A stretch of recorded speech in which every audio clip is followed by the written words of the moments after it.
ሰላም ጤና ይስጥልን የተከበራችሁና የተወደዳችሁ በዓለም ዙሪያ የምትገኙ የጣና ቴሌቪዥን ቤተሰቦች እንደምን ዋላችሁ። የከበረ ሰላምታችን በያላችሁበት የምድር ዳርቻ ሁሉ ይድረሳችሁ እያልን የህዳር 16 ቀን 2018 ዓ.ም የጣና ቴሌቪዥን የቀን ዜናችንን ይዘንላችሁ ቀርበናል። እስከ መጨረሻው አብራችሁን በመቆየት እንድትከታተሉን በአክብሮት እየጋበዝን የሰዓቱ ዜናዎች ርዕሶቹን አስቀድመን እናስደምጣችኋለን። ከመናገሻ ጎንደር ከተማ በቅርብ ርቀት የሚካሄዱ የፋኖ ተጋድሎች በታላቅ ድል ታጅበው ቀጥለዋል። ጫንድባ ላይ የተካሄደውና ብልጽግናው ሁለት ክፍለ ጦር ሰራዊቱን ያሰለፈበት የዛሬው ውጊያ ሙሉ መረጃ ከቦታው ደርሶናል። ብልጽግና ወደ ጫንድባ ለመግባት የፈለገበት ምክንያትና ከፋኖ የገጠመው ምላሽ ምን ይመስላል የሚለውን እናስደምጣችኋለን። በቀዳሚነት የሚቀርብ የተጋድሎ መረጃ ነው።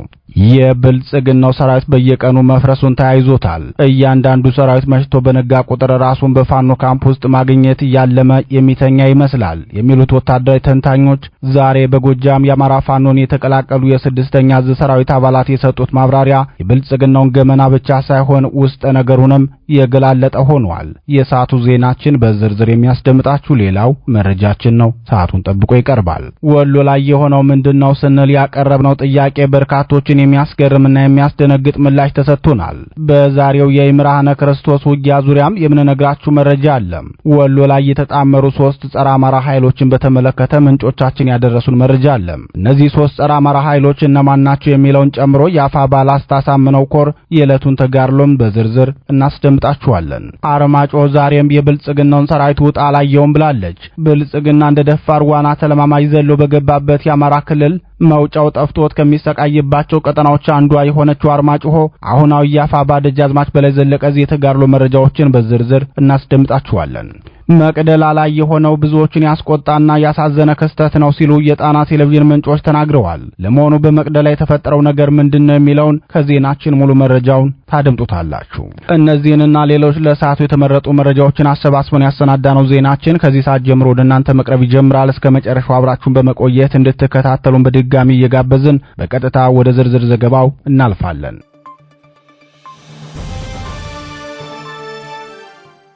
የጫንድባው ትንቅንቅ አሁናዊ መረጃ። የአማራ ፋኖ ህዝባዊ ድርጅት ጎንደር ጠቅላይ ግዛት ዕዝ ዛሬ በማዕከላዊ ጎንደር ጫንድባ ተጋድሎ በማድረግ የብልጽግናውን ሰራዊት ብርቱ ምት አሳርፎበታል። የብልጽግና ሰራዊት ሰሜን ምዕራብ ዕዝ 24ኛና 57ኛ ክፍለ ጦሮች ሙሉ ኃይላቸውን በ3 አቅጣጫ ወደ ጫንድባ ላፈና አስገብቶ ነበር። ከትናንት ምሽት ጀምሮ ወደ ጫንድባ የገባው የብልጽግና ሰራዊት የአፋድ ጎንደር ጠቅላይ ግዛት ዕዝ መሪዎችን ለማፈን መሆኑን የገለጹት ምንጮቻችን፣ ሆኖም የብልጽግናው ሰራዊት እቅዱን ማሳካት ሳይችል በርካታ ኃይሉን አስመትቷል ብለዋል።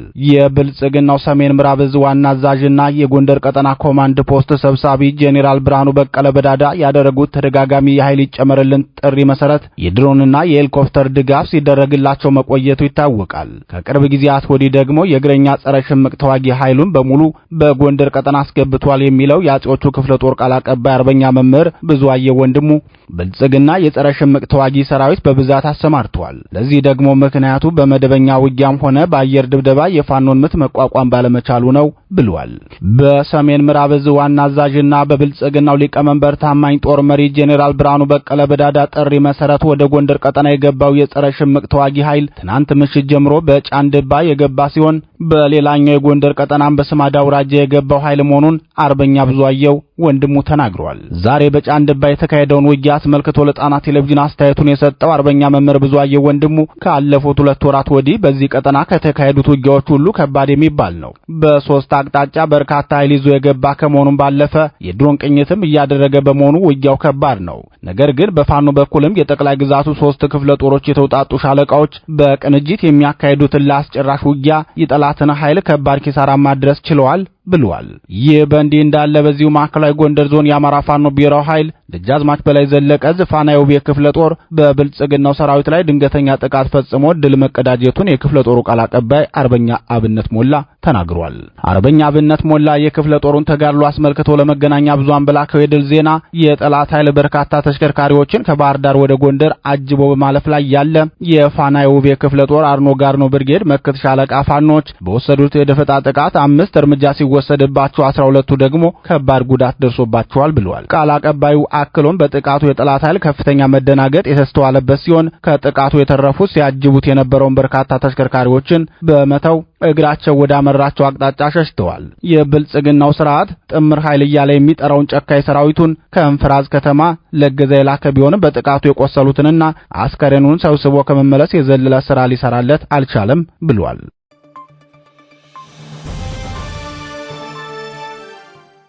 የሶስቱ ኃይሎች ጥምረት በወሎም የአማራ ህዝብ የሉና ትግል በታላላቅ ወታደራዊ ድሎች ታጅቦ በቀጠለበት በዚህ ሰዓት የብልጽግናው ሰራዊት ሐራ መሬት ከሚባለው የስምረት ፓርቲ ታጣቂ ቡድንና ከአገው ሸንጎ ጽንፈኛ አማጺ ቡድን ጋር ቅንጅት ፈጥረው እየተዋጉ መሆኑን የጣና ቴሌቪዥን ምንጮች አስታወቁ።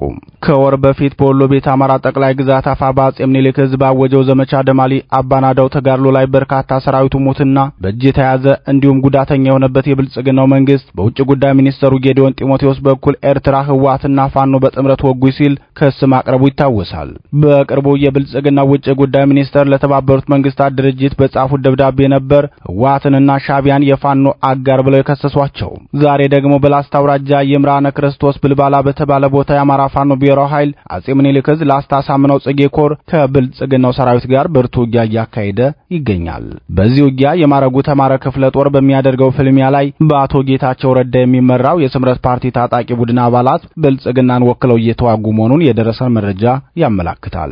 ከሐራ መሬት ታጣቂ ቡድን በተጨማሪም ቀደም ሲል በአቶ ስብሐት ነጋና አቶ ካሳ ተክለ ብርሃን የተቋቋመው አገው ሸንጎ የተባለው ጽንፈኛ ቡድን ታጣቂዎቹን ከብልጽግና ጎን አሰልፎ እየተዋጋ መሆኑን ምንጮቻችን አክለው ገልጸዋል። በብልጽግናው በኩል ደግሞ በጄኔራል አሰፋ ቸኮል የሚመራው ሰሜን ምስራቅ ዕዝ 61ኛና 65ኛ ክፍለ ጦሮች ሙሉ ኃይላቸውን ማስገባታቸው ታውቋል። ብልጽግናው ያቀረበው ህወሓትና ሻቢያ ከፋኖ ጋር ጥምረት ፈጥረው ወጉኝ የሚለውን ክስ በማስረጃ ማረጋገጥ አልቻለም። የሐራ መሬት ታጣቂዎችና የአገው ሸንጎ አማጺ ቡድንም ከብልጽግናው ጎን ተሰልፈው የአማራ ፋኖን እየተዋጉ መሆኑን እስካሁን የቀረበ ማስረጃ የለም። ሆኖም አንዳንድ እንደ አገው ሸንጎና የቅማንት ኮሚቴ ያሉ ጽንፈኛ ቡድኖች ከብልጽግናው ሰራዊት ጋር ቅንጅት ፈጥረው የአማራ ፋኖን እየወጉና አለፍ ሲልም ዝርፊያና እገታም እየፈጸሙ መሆኑን በተከታታይ መዘገባችን ይታወሳል። ብልጽግናው ከወር በፊት ህወሓት ከሻቢያና ከፋኖ ጋር ሆነው ወጉኝ ብሎ ክስ ያቀርብ እንጂ ህወሓት በርካታ ኃይሉን አሰልፎ ራያን ለማጣን በወራ ሲይዝና የራሱን መዋቅር ሲዘረጋ ቆሞ በመመልከት ከህወሓት ጋር አጋርነቱን ያሳየ መሆኑ ይታወቃል። የብልጽግናውን ወንጀላም ሆነ ፋኖ ያቀረበውን ክስ አስመልክቶ ተጨማሪ ማጣራት በማድረግ በሌላ ዜና የምንመለስ መሆኑን እየገለጽን ወደ ተከታዩ መረጃችን እናልፋለን።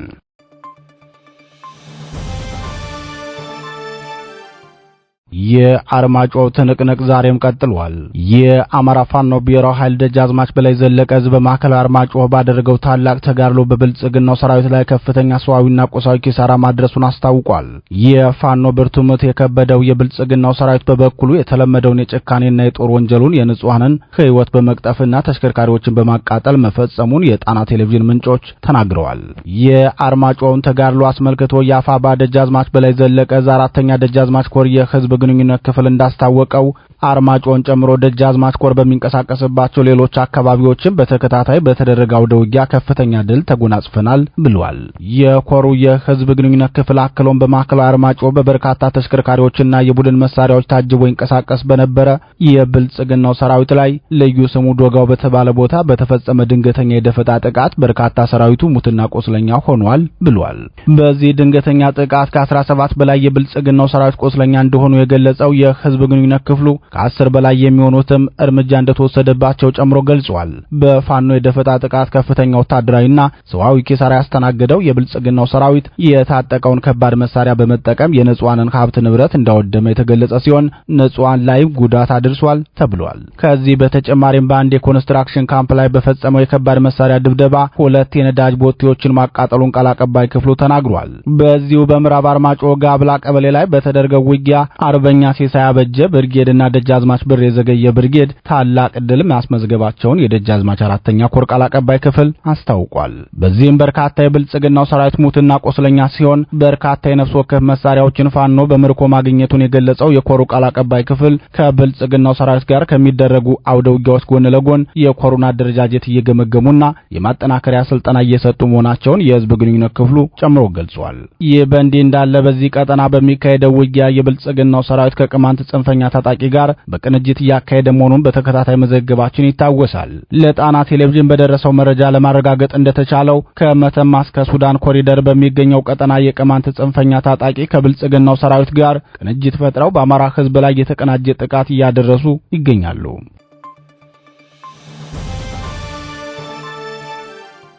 የብልጽግናው ሰራዊት በጅምላ መፍረሱን ቀጥሏል። በአማራ ክልል ለዘር ማጥፋት ጦርነት ተልዕኮ ይዞ የገባው የብልጽግናው ሰራዊት በየጊዜው እየፈረሰ ሲሆን በዛሬው ዕለትም በጄኔራል ብርሃኑ ጥላውን የሚመራው 6ኛ ዕዝ ሰራዊት አባላት በጧቱ ፋኖን ተቀላቅለዋል። 5ቱ የብልጽግና ሰራዊት አባላት የነበሩት ወታደሮች ሙሉ ትጥቃቸውን እንደያዙ በጧቱ የአማራ ፋኖ ብሔራዊ ኃይል አጼ ቴዎድሮስ ዕዝ 201ኛ ኮር 64ኛ ክፍለ ጦር መቀላቀላቸውን የገለጸው 201ኛ ኮር ቃል አቀባይ ፋኖ ሀብታሙ የሱፍ ነው።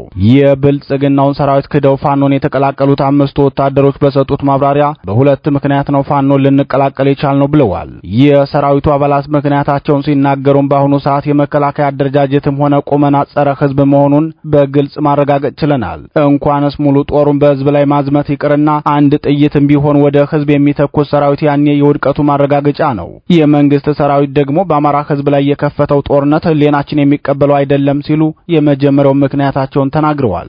የሰራዊቱ አባላት ብልጽግናን የመክዳታቸውን ሌላው ምክንያታቸውን ሲገልጹ ደግሞ የመንግስትን ዓላማ ብንቀበልና ብናምንበት እንኳን ፋኖን ማሸነፍ እንደማንችል አውቀነዋል። ይህ ሰራዊት በምንም መንገድ ፋኖን ማሸነፍ አይችልም። ከተሸናፊውና ጸረ ሕዝብ ከሆነው የብልጽግና መንግስት ጎን ከመሰለፍ ይልቅ የሕዝብን ዓላማ ይዞ ራሱን ለመሰዋት የተነሳውን ፋኖን ብንቀላቀል ለኢትዮጵያ ውለታ እንደዋልንላት እናምናለን ብለዋል። የብልጽግናው ስርዓት በአማራ ሕዝብ ላይ ያካሄደ ያለውን የዘር ማጥፋት ጦርነት የተረዱ የስርዓቱ ሰራዊት አባላት ተስፋ በመቁረጥ እየከዱት ነው ሲል የገለጸው ፋኖ ሀብታሙ የሱፍ በበኩሉ በዛሬው ዕለትም የ6ኛ ዕዝ 602ኛ ኮር 75ኛ ክፍለ ጦር የክፍለ ጦር ቃኝና የመሐንዲስ አባል ከነበሩት 5ቱ ሙሉ ትጥቃቸውን እንደያዙ ፋኖን ተቀላቅለዋል ብሏል።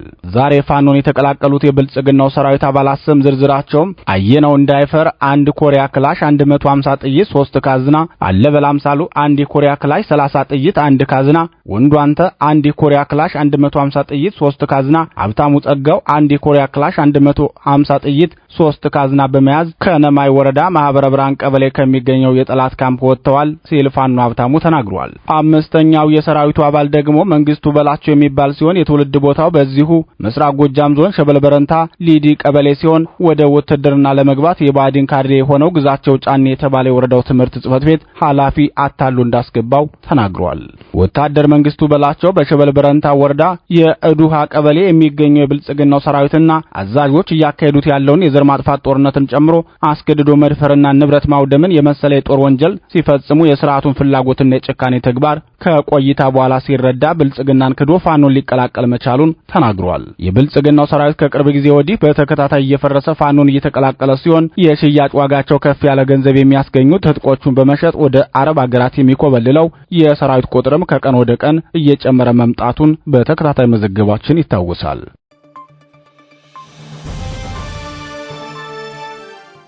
መቅደላ ላይ የተፈጠረው ምንድን ነው? የብልጽግናው ስርዓት በደቡብ ወሎ ዞን መቅደላ ወረዳ በተከታታይ ግድያዎችን በመፈጸም ከባድ የጦር ወንጀል ማድረሱ ታወቀ። የጦር ወንጀሉ የተፈጸመው በወረዳው 18 እና 25 በተባሉ ቀበሌዎች ሲሆን ህዳር 5 እና ህዳር 11 ቀን መሆኑን የጣና ቴሌቪዥን ምንጮች ተናግረዋል። የተፈጸመውን የጦር ወንጀል የሚናገሩት የዓይን እማኞች የመጀመሪያው የግድያ ታሪክ የተፈጸመው በህዳር 5 ቀን 2018 ከረፋዱ አካባቢ ሲሆን ቦታው ከመካነ ሰላም ከተማ 5 ኪሎ ሜትር ርቆ ወደ ምስራቅ ጎጃም ዞን መርጦ ለማርያም ከተማ በሚወስደው መንገድ ነው። ይህ መንገድ በብልጽግና መንግስት ከተዘጋ 9 ወራት አልፎታል። ይህው ኃይል ከላይ በተጠቀሰው ዕለት በዚሁ ወረዳ ከፋኖ ኃይል ጋር ለመዋጋት በጂፒ እና በሲኖትራክ ተጭኖ መጣ ሲሉ የጅምላ ግድያውን አጀማመር ይገልጻሉ። የዓይን እማኞች ሲቀጥሉም ለአጭር ሰዓታት የቆየ ውጊያ ሲደረግ የጥይቱ ድምጽ በቀላሉ ለከተማዋ ኗሪ ይሰማ ነበር። ውጊያው አልቆየም። መከላከያ ፈገፈገ። ሽንፈቱን እንዳልተዋጠላቸው ለማሳየት የንዴት መውጫ እንዳይሆኑ በማለት ሰዎች ከመንገድ እየተሰወሩ በቀረባቸው መሸሻ ቦታ ገብተው ተሰወሩ። ምክንያቱም ከዚህ በፊት በነበረው ልምዳቸው የብልጽግናን መከላከያ ባህሪ በሚገባ ጠንቅቀው ስለሚያውቁት ነው ወደ ቀረባቸው ቦታ እየገቡ የተደበቁት። መከላከያው ወደ ካምፑ መካነ ሰላም ከተማ ሲመለስ መንገድ ላይ ሰው ሲያጣ እየተበሳጩ የተወሰኑ የመከላከያ አባላት ነጠል ብለው አንድ ሻይ ቤት ገቡ። ነፍሴ አውጪ ብለው ሻይ ቤት የተቀመጡ እጃቸው ላይ ብትር እንኳን ያልያዙ እድሜያቸው ከ18 እስከ 22 የሚገመቱ 5 ወጣቶች በተቀመጡበት ገድለዋቸው ወጡ በማለት የተፈጸመውን ግፍ ተናግረዋል። አማራ ታጠቀም አልታጠቀም ያው እንደ አይጥ በገዛ ቀያውም ሆነ በሌላው የኢትዮጵያ ክፍል ሊኖር እንደማይገባው ትምህርት ሰጥተው ወደ መካነ ሰላም ካምፓቸው ወዲያውኑ ተመልሰዋል በማለት ያይነማኙ በአማራ ሕዝብ ላይ የተፈጸመውን የጦር ወንጀል ገልጸዋል። ሌላኛው የግፍ ግድያ የተፈጸመው ደግሞ ማሳቸው ላይ የደረሰ ሰብላቸውን ለመሰብሰብ ወደ ሥራ በሚያመሩ አርሶ አደሮች ላይ ነው። ህዳር 11 ቀን 2018 ዓ.ም የተፈጸመው ይህ የጦር ወንጀል የአንድ አርሶ አደር ማሳ የደረሰ ሰብልን ለመሰብሰብ የተሰማሩ 7 አርሶ አደሮች ላይ ሲሆን በወረዳው ቀበሌ 25 የተፈጸመ ነው። የጣና ቴሌቪዥን ምንጭ ስለደረሰው አደጋ ሲናገሩ አርሶ አደሮቹ ከንጋቱ 12 ሰዓት ተኩል ወደ ማሳው ላጨዳ ሲገቡ የብልጽግና ሰራዊት አባላትን በተለመደው እጀባቸው ያለፉ በነበረበት ሰዓት ጥያቄ ሳይጠይቋቸው ወይም ለጊዜው አቆይተን እናጣራ ብለው ማቆያ ቤት ሳያስገቧቸው ወይም ደግሞ አማራ ለመሆን ምን እንዳነሳሳቸውና ተጠምቀው ሌላ ማንነት እንዲይዙ ሳያሳስቧቸው እንደደረሱ በተኩስ ሩምታ ገደሏቸው ብለዋል። ምንጫችን አክለውም አርሶ አደሮችን ከገደሉ በኋላ ከፋኖ ጋር 1 ደቂቃም አልተዋጉም፣ እየፎከሩና እየጨፈሩ ወደ ካምፓቸው ተመለሱ በማለት የብልጽግናው ሰራዊት በአማራ ሕዝብ ላይ የሚፈጽመው ግድያ የዘመቻው ዋና አካል መሆኑን አስታውቀዋል።